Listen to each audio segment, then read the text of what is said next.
Hvala vam poštovani potpredsjedniče sabora, poštovane kolegice i kolege. Europski sud jučer je odbacio tužbu Poljske i Mađarske protiv europskog mehanizma koji se za kršenje sloboda i vladavine prava kažnjava zemlje članice uskraćivanjem novca iz europskih fondova. Ova presuda dokaz je sve veće federalizacije i centralizacije moći unutar EU, te dodatno oduzimanje prava i suverenosti državama članicama. Ovom presudom okončan je spor između neizabranih briselskih birokrata i demokratski legitimno izabranih vlada Poljske i Mađarske, koje su optužene za kršenje demokratskih prava i europskih vrijednosti i tzv. vladavine prava.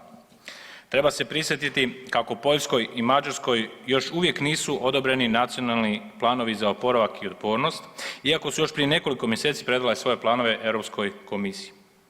Europskoj komisiji koja će po svemu sudeći od sada kažnjavati države članice zbog nepoštivanja tzv. vladavine prava i neusklađivanja svojih političkih ciljeva sa globalističkim tendencijama EU.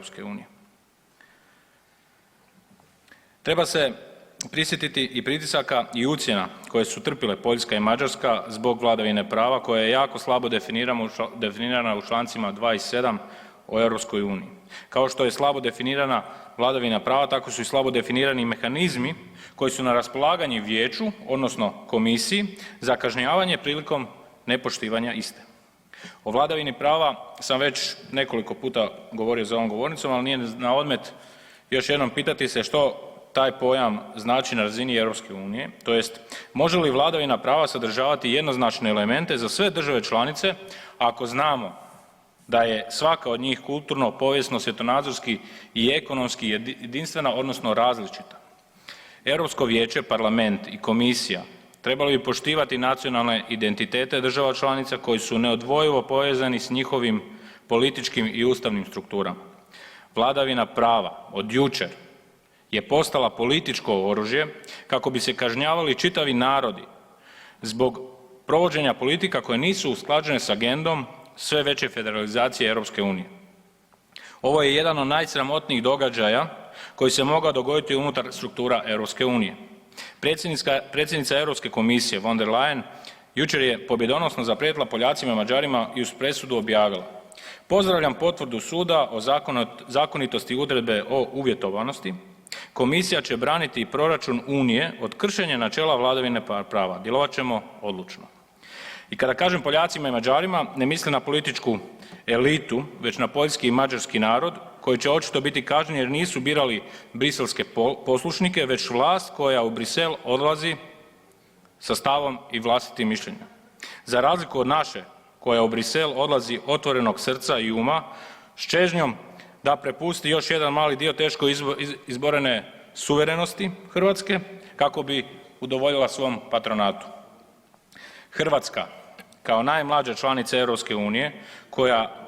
koja nema niti će u skorije vrijeme imati utjecaj na politike, gospodarski razvitak i razvoj EU u onoj mjeri kao što to imaju npr. Poljska ili Mađarska, mora se zapitati što ova presuda znači za nas i naš položaj unutar EU. Trebamo se zapitati u kakvoj se zajednici Hrvatska danas nalazi. Hoćemo li postati najobičnija pokrajina na rubu federalno uređene super države ili smo još uvijek dio zajednice suverenih država članica?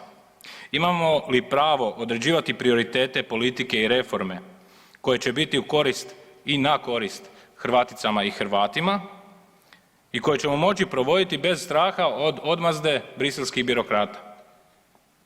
No, nisam došao ovdje za govornicu kako bi zagovarao izlazak iz EU ili njezino raspuštanje kao što će mnogi to tako protumačiti. Postoje prednosti članstva Hrvatske u EU, ali postoje velike opasnosti smjera u kojem EU ide.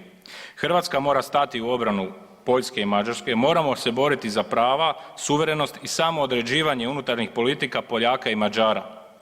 Jer ako su danas njihova prava unutar EU ugrožena i to se danas i s tim se danas ucjenjuje njih, tko može garantirati da se isto neće dogoditi Hrvatskoj za nekoliko dana? Hvala.